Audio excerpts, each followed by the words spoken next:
নিজেকে ভালো রাখার দায়িত্ব নিজেকেই নিতে হবে। এপিজে আব্দুল কালামের অনুপ্রেরণায় শুনুন, মানুষের জীবনের সবচেয়ে বড় সত্য হলো আমাদের জীবন, আমাদের স্বপ্ন, আমাদের সাফল্য এবং আমাদের ব্যর্থতার প্রধান দায়িত্ব আমরাই। কেউ আমাদের হয়ে সুখী হতে পারে না, কেউ আমাদের হয়ে স্বপ্ন পূরণ করতে পারে না, কেউ আমাদের হয়ে সংগ্রাম করতেও পারে না। এই কথাটি বারবার আমাদের মনে করিয়ে দিয়েছেন ভারতের প্রাক্তন রাষ্ট্রপতি ও মহান বিজ্ঞানী ডক্টর এপিজে আব্দুল কালাম। তিনি বলতেন, সেই স্বপ্নকে সত্যি করতে হলে প্রথম শর্ত হলো নিজেকে ভালো রাখা, নিজেকে গড়ে তোলা এবং নিজের দায়িত্ব নিজেই নেওয়া।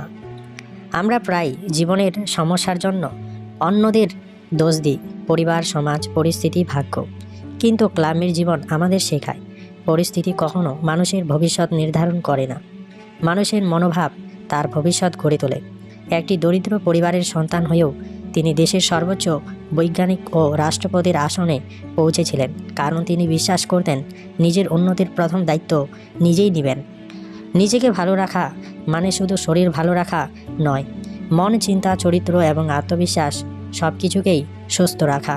কালাম বলতেন, উৎকর্ষ কোনো হঠাৎ পাওয়া জিনিস নয়, এটি প্রতিদিনের যত্ন, পরিশ্রম ও আত্মনিয়ন্ত্রণের ফল। আমরা যদি নিজের যত্ন না নিই, নিজের মানসিক শক্তি না বাড়াই, তবে বাইরে থেকে কেউ এসে আমাদের জীবন সুন্দর করে দেবে না। অনেক মানুষ অপেক্ষা করে কবে সুযোগ আসবে, কবে কেউ সাহায্য করবে, কবে পরিস্থিতি বদলাবে। কিন্তু কালামের দর্শন ছিল ভিন্ন। তিনি বলতেন, সুযোগের জন্য বসে না থেকে নিজেকে সুযোগের যোগ্য করে তুলতে হবে। নিজের শিক্ষা, দক্ষতা ও চরিত্র গড়ে তুললে সুযোগ আপনিতেই ধরা দিবে। তাই নিজের ভালো থাকার দায়িত্ব অন্যের হাতে ছেড়ে দিলে চলবে না। নিজেকে ভালো রাখার আরেকটি বড় দিক হলো মানসিক দৃঢ়তা। জীবনে ব্যর্থতা আসবেই, কষ্ট আসবেই, অপমানও আসবে। কালাম নিজে বহুবার ব্যর্থ হয়েছেন। রকেট উৎক্ষেপণে ব্যর্থতা, গবেষণার অসফলতা, কিন্তু তিনি কখনো ভেঙে পড়েননি। তিনি বলতেন, যদি আমাদের সফল হওয়ার সংকল্প দৃঢ় হয়, তবে ব্যর্থতা আমাদের হারাতে পারবে না। এই সংকল্প তৈরি হয় তখনই যখন আমরা নিজের মানসিক শক্তির দায়িত্ব নিজেই নিই। আজকের সমাজে মানুষ খুব সহজেই মানসিকভাবে দুর্বল হয়ে পড়ে। অন্যের সাফল্য দেখে হিংসা, নিজের জীবনের তুলনা, সামাজিক মাধ্যমে নিজেকে ছোট ভাবা। কিন্তু কালাম শেখান, তুলনা নয়, নিজেকে প্রতিদিন একটু ভালো মানুষ বানানোই আসল লক্ষ্য। নিজেকে ভালো রাখার মানে নিজের আত্মসম্মান রক্ষা করা, নিজের সীমাবদ্ধতা মেনে নিয়ে ধীরে ধীরে এগিয়ে যাওয়া। নিজেকে ভালো রাখা মানে নিজের চরিত্র গড়া। কালাম ছিলেন অত্যন্ত সাধারণ জীবনযাপনের মানুষ। রাষ্ট্রপতি হয়েও তিনি বিলাসিতা করেননি। তিনি বিশ্বাস করতেন, বড় হওয়া মানে অহংকারী হওয়া নয়, বড় হওয়া মানে আরও বেশি দায়িত্বশীল হওয়া।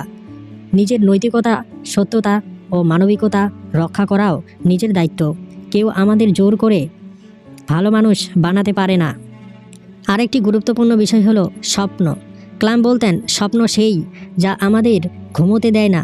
কিন্তু স্বপ্ন দেখলেই হবে না, সেই স্বপ্ন বাস্তবায়নের শক্তি ও শৃঙ্খলা নিজের মধ্যেই তৈরি করতে হবে।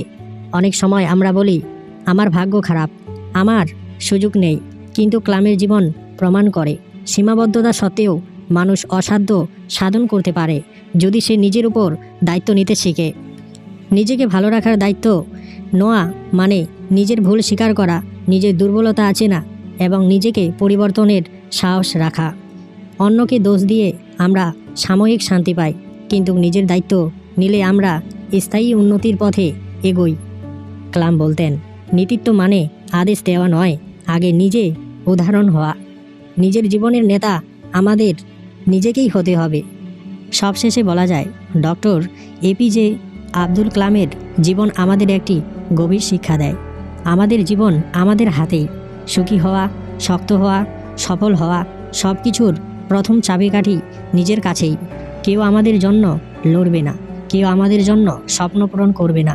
তাই আজই সিদ্ধান্ত নিতে হবে, নিজেকে ভালো রাখব, নিজেকে জয় করব, মনকে শক্ত করব, নিজের চরিত্র গড়ব এবং নিজের ভবিষ্যতের দায়িত্ব নিজেই নিব।